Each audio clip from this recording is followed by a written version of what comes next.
Tú dices, es que no lo estoy escuchando. La pregunta no es si Él está hablando, la pregunta es si estás escuchando. Lo diré otra vez, la pregunta no es si Dios está hablando o no. Nunca deja de transmitir las frecuencias, son como las frecuencias de radio.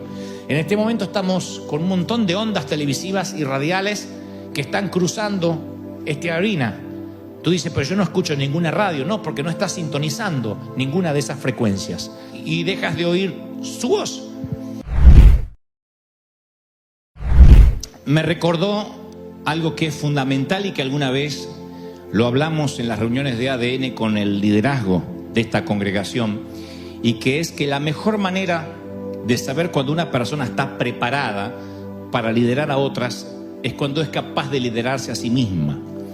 Una persona que puede liderarse a sí misma, que tiene autocontrol de su carácter, de su temperamento, de su forma de ser, es una persona que puede liderar a otras. De otro modo no puede liderar, no puede llevar adelante ningún proyecto de vida y mucho menos conducir a otros hacia un nivel de vida mejor. Es la astilla que menciona el Señor en Mateo 7. Jesús dijo que había que sacarnos la viga que tenemos en el ojo antes de realizar una cirugía para eliminar la pelusa del ojo del prójimo.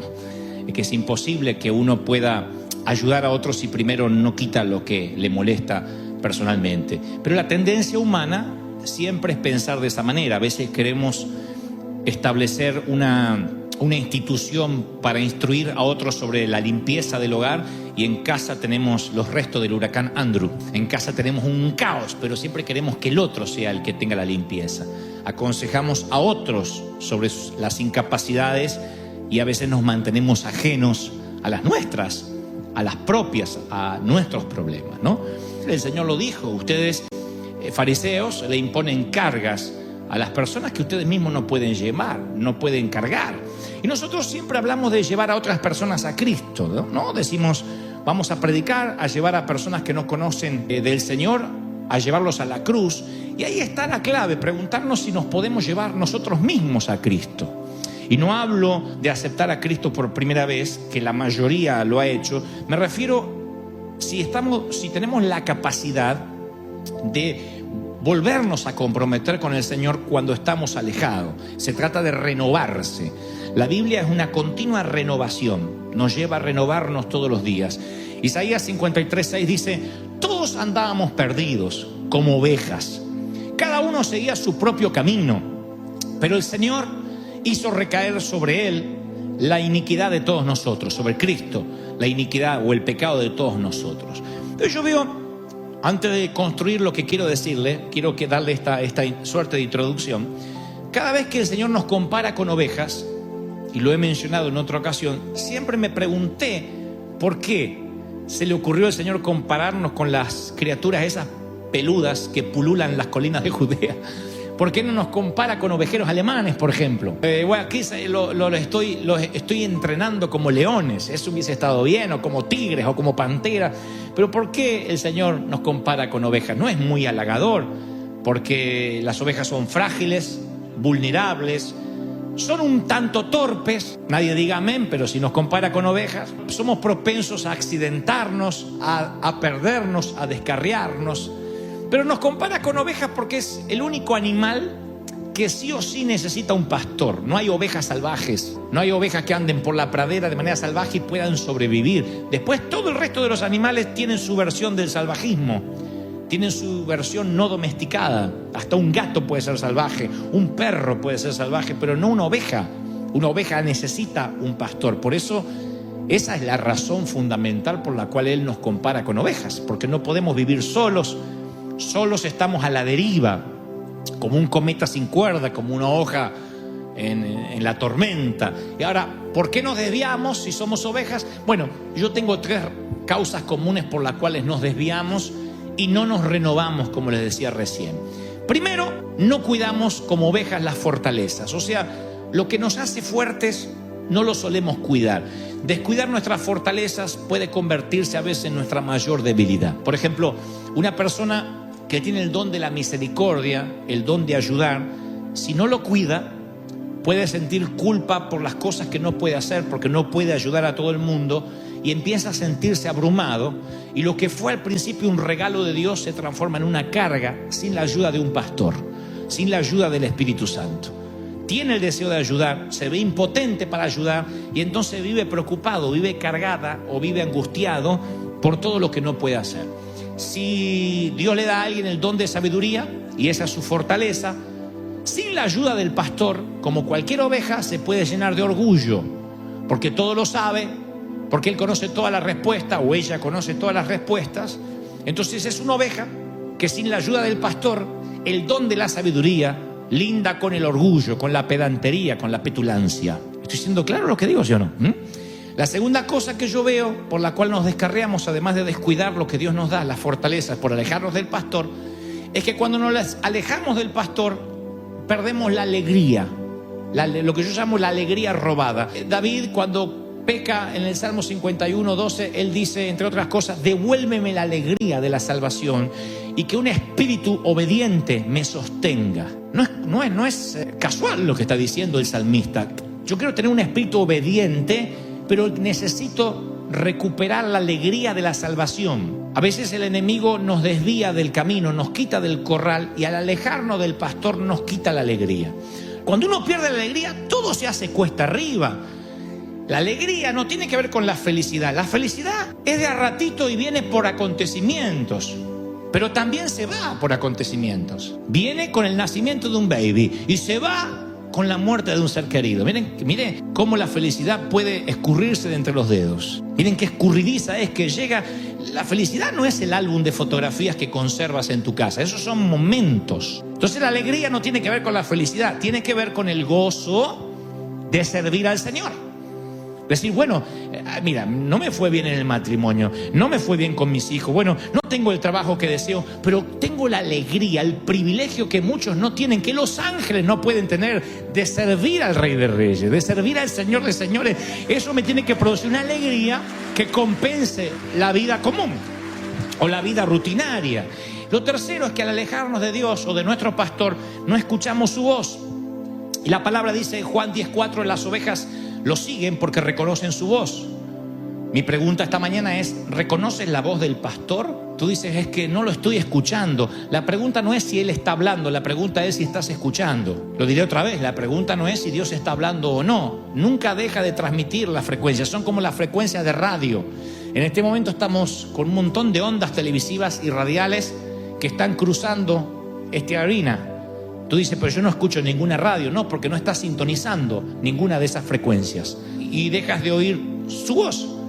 Entonces yo puedo ver tres cosas en esto de alejarse del pastor y por qué nos descarriamos y no nos renovamos. Y voy a repasarla. La primera es la que le dije recién. Bueno, además de perder la alegría, no reconocemos su voz y, entre otras cosas, no cuidamos los talentos que Dios nos dio. Entonces un día estamos alejados. Ahora, ¿me están siguiendo, sí o no? Déjame que te diga algunos tips que he aprendido. No sé mucho de ovejas, pero sé algo de la vida, porque he vivido, en mis 32 años de vida he vivido mucho.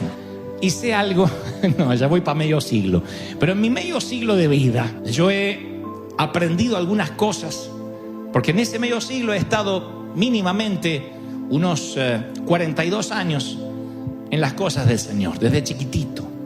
Y entonces he aprendido muchos tips en esto de perderse y de ser encontrado. Porque a veces uno dice, sí, soy la oveja perdida, que me venga a buscar. Y el pastor es fiel para buscar, siempre. ¿Es fiel para buscar el Señor o no? Lo es. Pero ser encontrado requiere cierta cooperación de nuestra parte. Como les dije recién, envejecer es automático, madurar es opcional. Y para ser encontrado, la fe está vinculada siempre a la acción. Siempre que Dios nos busque, nosotros tenemos que querer ser encontrados. Yo acabo de darte 3 razones por las cuales quizás te sientas que no estás renovado. Este mensaje va para los que hoy dicen, ¿por qué me siento cansado en el alma? No hablo del cansancio físico que se recupera con 7 u 8 horas de sueño. Hablo del cansancio de la mente y el cansancio del espíritu y de la angustia del alma, esa que termina en un surmenage o en un estrés. Y nos volvemos unos amargados, unos torpes, unos petulantes. Por eso decía al inicio de este mensaje que la capacidad de liderar se ve cuando podemos autoliderarnos primero nosotros.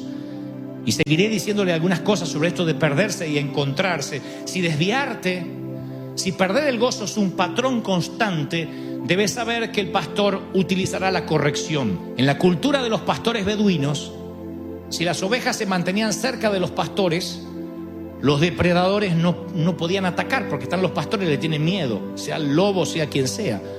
Pero los depredadores son pacientes y esperan que las ovejas se desvíen. Así que cuando alguna oveja se desvía, el pastor deja las 99, como dice la parábola, a campo abierto, y va a buscar la desviada, la perdona, la ama, la carga sobre sus hombros y dice: quédate aquí, porque si te vuelves a desviar del resto de las muchachas, puedes perder tu vida. Pero si el pastor ve que esa oveja es propensa a desviarse, que hace 5 años no cambia la oveja, 4 años y hay que hablarle de lo mismo y de lo mismo y de lo mismo y de lo mismo, y todo lo toma personal y todo lo toma que es para en contra de él o en contra de ella. Hay gente que no cambia nunca. Así va cambiando, se va volviendo más viejo, más vieja, se va volviendo más intransigente, se va volviendo más... Y hay gente que va cambiando para mejor y otros que van cambiando para peor. O evolucionamos o involucionamos. Entonces, cuando el pastor ve que la oveja se desvía 1 y 2 y 3, si hay un depredador astuto escondido entre los arbustos, dice: ahí tengo a una. Esta en cualquier momento se desvía, deja de escuchar la voz del pastor, no cuida sus talentos. En algún momento pierde la alegría y se desvía. Acá la tengo. Y ya prepara el aderezo para ver qué le va a poner picantito, porque va a almorzar oveja. ¿Qué hace el pastor? Antes que se almuercen a una de sus ovejas, dice la palabra, y aparte lo dicen los pastores beduinos, ante esta tendencia fatal que tiene la oveja, va y le dice: esta ya no se desvía una vez, se desvía 2, 3, 4, 5, es un deporte para ella. Entonces la agarra y hace ¡trac! Y le quiebra la pata. Es bíblico. Nada más que te la tengo que quebrar así porque no puedo con el brazo, pero de alguna forma te la quiebro, dice la palabra. Le quiebra la pata, le rompe la pata, comienza una lucha. El pastor metódicamente va a entablillar la pata rota, la envuelve en gasa y vuelve al rebaño cargando a la descarriada oveja sobre sus hombros. Esto lo dicen, cuando estuvimos en Israel nos contaban los guías. Así se sigue haciendo con las ovejas rebeldes. Pues yo le pregunté: ¿qué tal eso de la parábola que le quiebra la pata? No, es verdad, es la disciplina que tiene que usar el pastor con las ovejas. Le digo: pero es un castigo. No, dice, es que al quebrarle la pata a una oveja y después la sana, porque el pastor no la deja hasta que la curación se complete, cuando la ovejita puede sostener su propio peso, en el proceso de sanación se produce una transformación en la mente de la oveja. La vieja tendencia, me desvío, va cambiando, y si me desvío me rompen otra pata. Su tendencia cambia y su tendencia es a mantenerse cerca del pastor. Después es la oveja que camina acá, íntimamente, es la más íntima, es la que nunca más se despega del pastor. Ustedes dirán: es la que debería, ¿qué te pasa, loco? A ver si me la quebras de vuelta. No, se pega, porque la oveja logra entender que le quebraron la pata a causa del amor, para que un depredador no se la almuerce.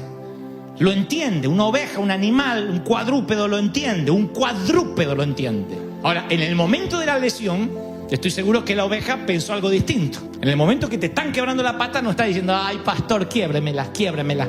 No está diciendo eso, se enoja, maldice, pero ahora menos se puede alejar del pastor porque es el único que la puede curar. Eso es lo que dice el Señor que hace. La fe es vivir anticipadamente lo que entenderemos después. La corrección es sinónimo de protección. Entonces, a veces, algunos de nosotros, Dios nos tiene que hacer ¡trac!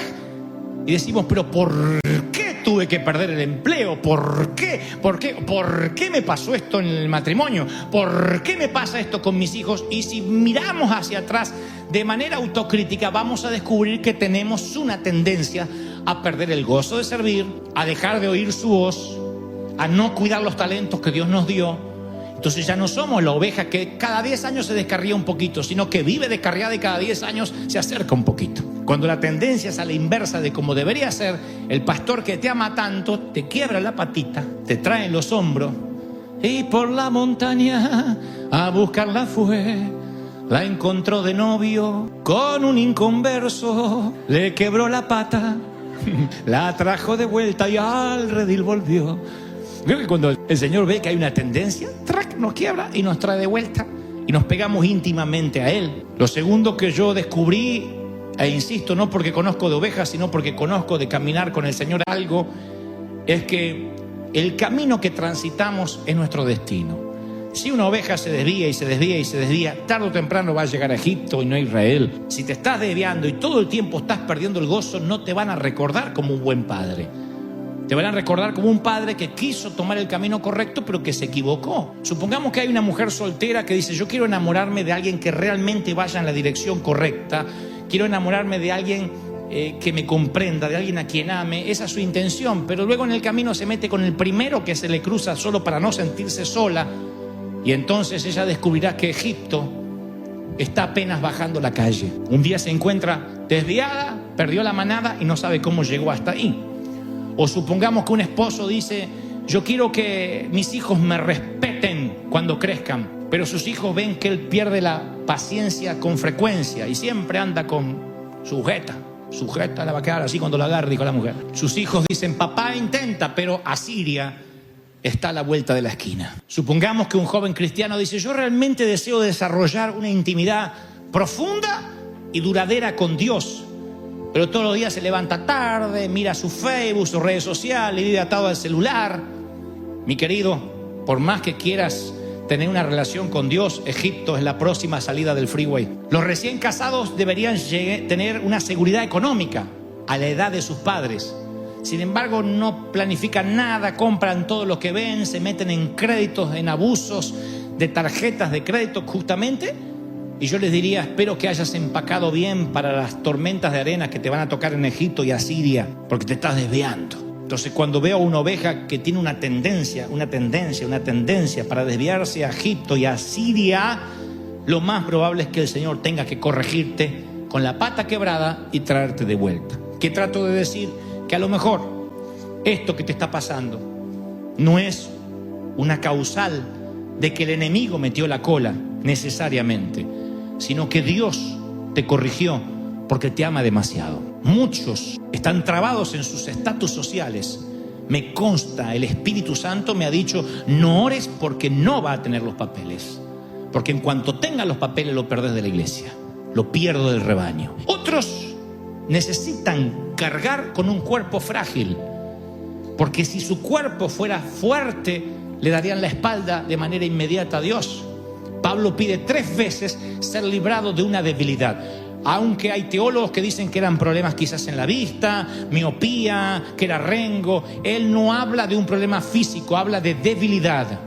Y la misma palabra en el original hebreo habla de una suerte de tentación o pecado, algo que a él lo estaba realmente amedrentando, de modo que decía: mi carne hace lo que mi espíritu no quiere. Y el Señor le dice: bástate con mi gracia. Le está diciendo: lo que vas a tener es que venir a mi gracia todos los días, pero no voy a quitarte el aguijón, porque esa perniquebrada, esa pata quebrada es lo que te mantiene dependiente de mí, Pablo. Si yo te sano la pata, te me pierdes. Has conocido el tercer cielo, has tenido revelaciones que ningún hombre jamás tuvo.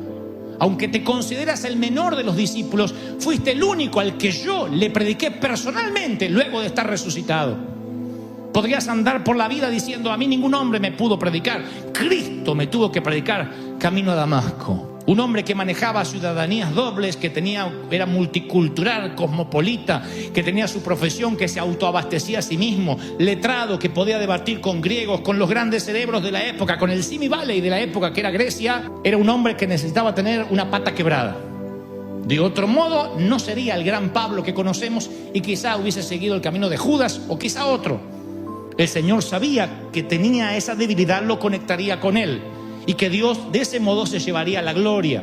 Entonces, lo que trato de decir es que a veces maldecimos una falencia, una minusvalía, algo que nos está faltando, y es justamente eso lo que te ha acercado a Dios todos estos años. Por esa debilidad, por eso que no dejas de orar, es que estás aquí.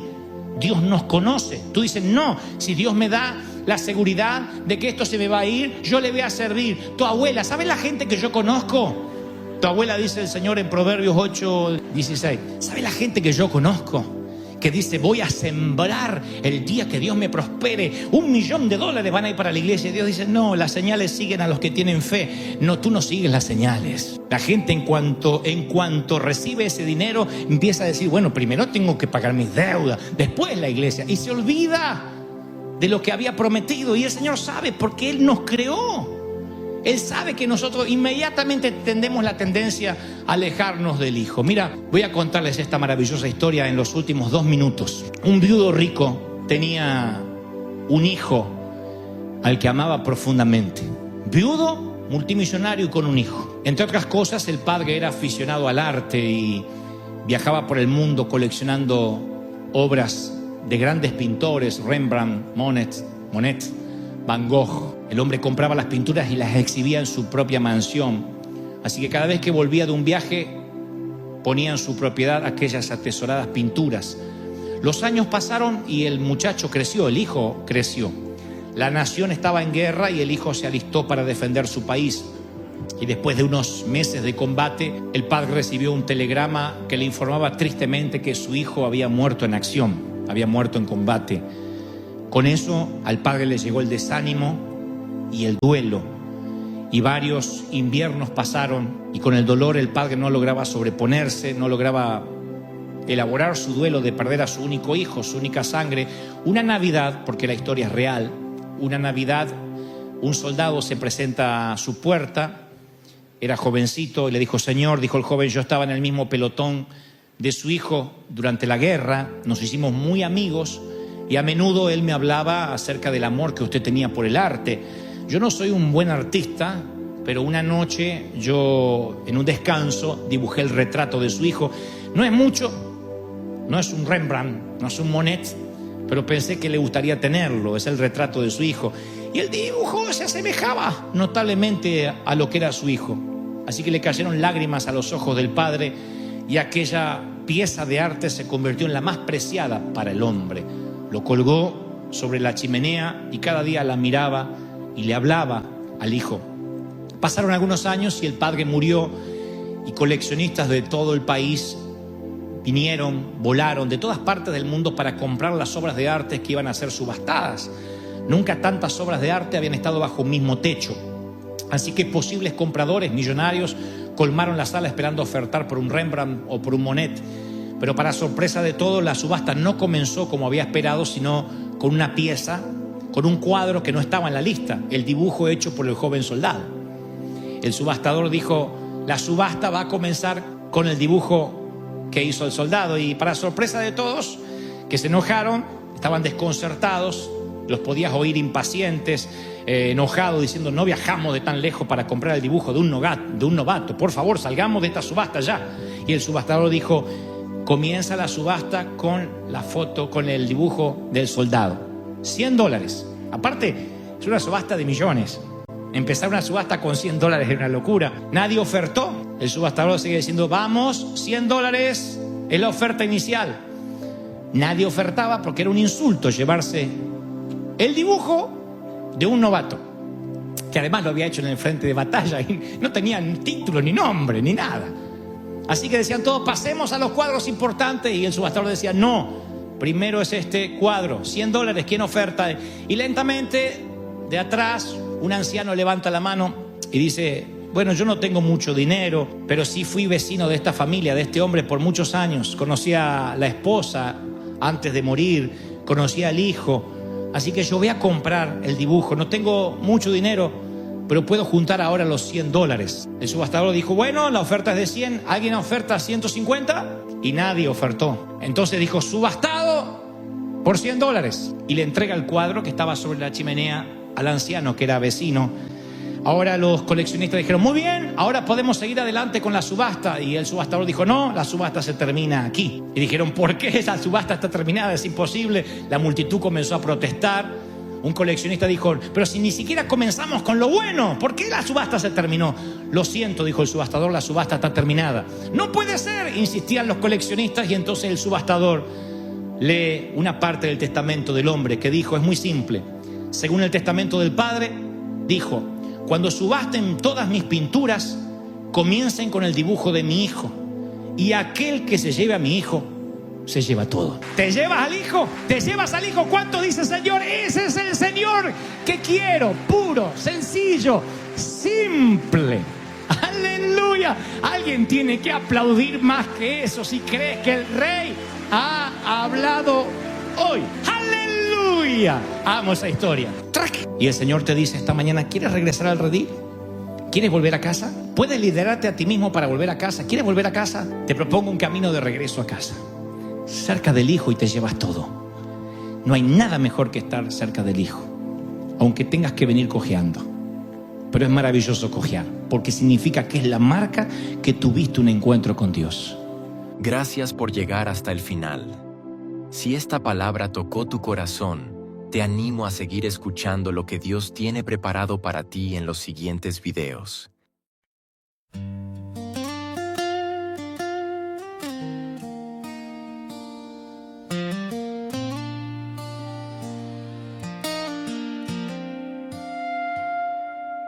Everything I used to live for faded slowly out of sight.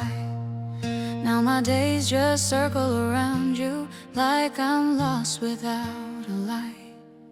All the noise just turns to silence when your memory comes through. And the world I once was chasing now feels small and shaped like you. My whole world is only you. Every thought keeps breaking through. You're so close inside my mind, but so far in real life. I can feel you everywhere, in the things we never shared. All this love I'm going through never reaches you.